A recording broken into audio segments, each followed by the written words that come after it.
Les haras nationaux, évidemment, s'occupent de la reproduction des espèces. Mais alors, quand on a un vétérinaire avec soi, ce qui est intéressant, c'est qu'elle peut pénétrer où elle veut et entre autres aller dans les haras et découvrir qu'on s'intéresse au tourisme maintenant, Hélène. Exactement. Et nous allons aller donc au nord de Colombey, à côté du lac du Der dont je vous ai parlé hier, au Haras national de Montier-Ander.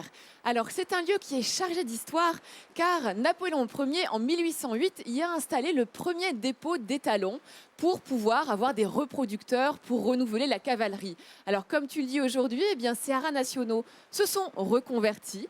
Donc on propose aujourd'hui du tourisme, la valorisation du cheval et puis également des spectacles équestres. Alors regardez ce reportage qui ne manque pas de beauté ni d'humour.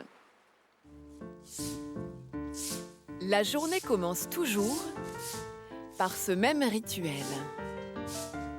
Des gestes qui se répètent depuis plus de 200 ans quand les premiers palefreniers et étalons sont arrivés dans ce haras national de Montier-Ander. Il y a encore quelques années, on assurait ici la reproduction des chevaux. Mais la mission première des haras nationaux s'est transformée. Ils se sont reconvertis dans le tourisme et la formation.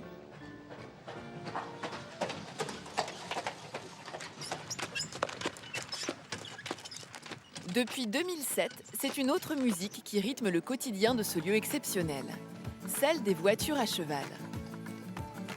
Ici, à Montier-Ander, l'attelage est devenu une spécialité.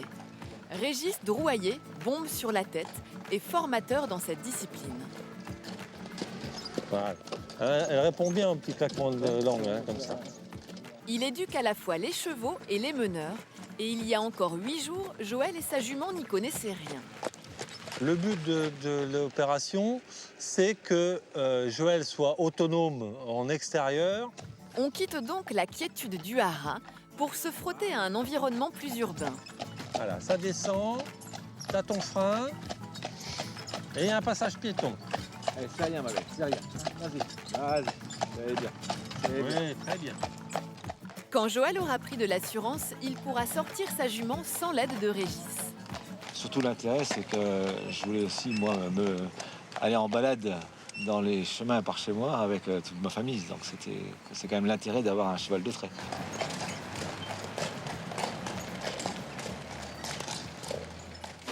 Et ils sont nombreux, comme Joël, à pouvoir bénéficier de l'expertise des haras nationaux. Professionnels ou amateurs, ici, depuis la réforme de cette institution, différents univers se croisent. Viens. Héros. Bruno, agent des haras, vient ici tous les jours retrouver Nuage, un étalon très ardonné de 850 kilos. Ouais. Ça fait 9 ans qu'on est ensemble. On forme un couple. Nuage, étalon reproducteur dans sa jeunesse, s'est reconverti dans le spectacle. Le couple répète quelques figures pour la prochaine saison.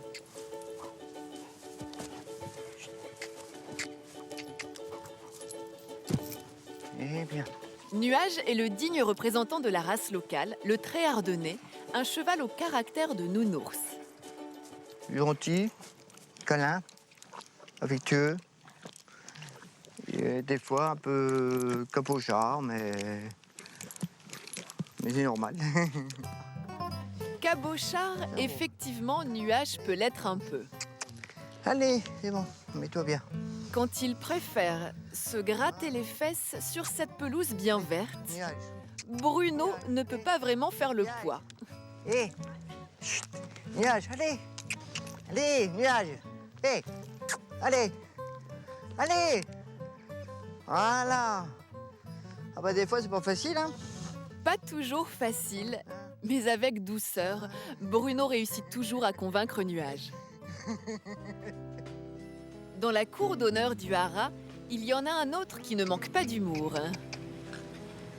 Je fais de l'attelage. Sacha n'est pas tout à fait meneur d'attelage, pas du tout même. Sa renommée, il l'a acquise dans le monde du cirque. Avec patience et respect, Sacha monte des numéros avec ses étalons en totale liberté. Un savoir-faire qu'il a appris auprès des siens, descendant de 6 générations de la prestigieuse dynastie des Houck, grande famille du cirque. Here. Here. Uro's here. Uro's here. Uro's here. Urose, here. Brave. En grandissant, toujours au milieu des jambes de mon père, au milieu des chevaux, je disais, bon, moi, c'est tout ce que je voulais faire. Ils ont essayé de m'envoyer dans des grandes écoles, ça n'a pas réussi. Sacha est en résidence au Haras et comme tous les jours, il travaille ses chevaux. Aswan en arrière. Aswan en arrière. Aswan, jeune cheval de 3 ans, est le dernier arrivé du groupe. Il apprend son nouveau métier. Aswan. Bon, maintenant, ce qui est important, c'est que lui, avec les autres chevaux, il apprenne sa place, qu'il sache où il doit aller. Oh. Qu'il apprenne à aller derrière les autres et rester derrière. Oh. De la patience, de la douceur et puis récompensé surtout. Voilà comment travaille ce grand homme du cirque. Valser. Aswan valse. Brave. OK. Brave. Allez. Voltez. Chaque cheval doit dépendre de lui-même. Et quand je l'appelle, qu'il puisse travailler individuellement, même s'il est au milieu de tous les autres. Et tout ça, c'est une histoire de temps, de confiance et de travail ensemble. Travailler ensemble avec ses 9 étalons, tout en jouant, pour susciter l'émerveillement du public, voilà ce qui continue de faire vibrer Sacha. Ce sont aussi ces lieux chargés d'histoire qui poussent à l'excellence et continuent d'inspirer ces hommes de cheval, quelle que soit leur discipline. Oui, un lieu chargé d'histoire, c'est une ancienne abbaye bénédictine qui a donc été réquisitionnée à l'époque pour en faire un haras. C'est un bel endroit. Et c'est un très bel endroit et je trouve ça génial qu'on réussisse du coup à le faire vivre avec des chevaux à l'intérieur, avec des spectacles équestres, avec toute cette dimension de la relation entre l'homme et le cheval qui est formidable et parfois qui est un petit peu compliquée. Je vais revenir sur un passage du reportage. Voilà, regardez Bruno qui ne s'en sort pas avec Nuage, son cheval, qui se gratte les fesses, qui a l'air de prendre plaisir à ça. Hein. C'est une séquence qui a duré plusieurs minutes hein, quand même. Là, on l'a raccourci, mais alors ça a duré, regardez.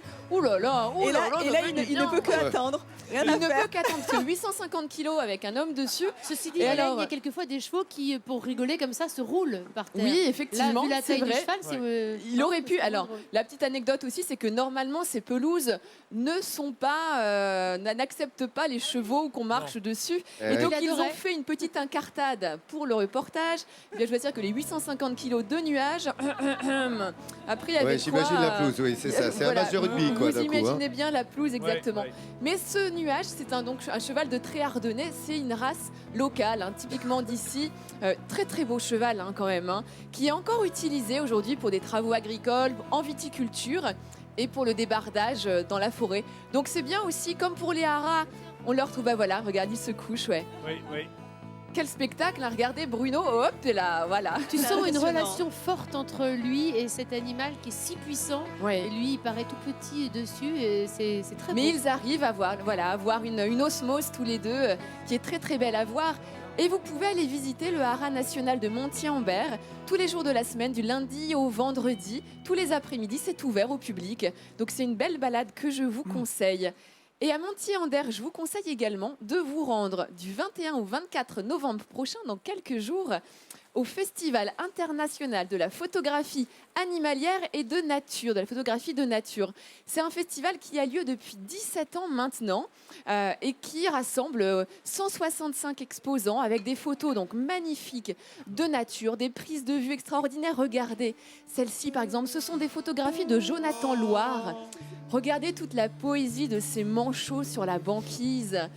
Jonathan Loire, il travaille beaucoup sur les contrastes, comme ici avec ce renne du Canada, ce renne sauvage. Donc c'est tout un travail qu'il effectue de graphisme, de couleurs aussi, de lumière, exactement, là, une petite coccinelle. Et donc, c'est plus de 42 000 festivaliers qui sont attendus encore cette année. Donc, c'est un festival génial, hein. qui marche énormément. On dirait les grues cendrées que je vous ai montrées oui, tu nous en as hier parlé, au lac du Der. Donc, absolument. Voilà, un beau festival à aller voir. Absolument.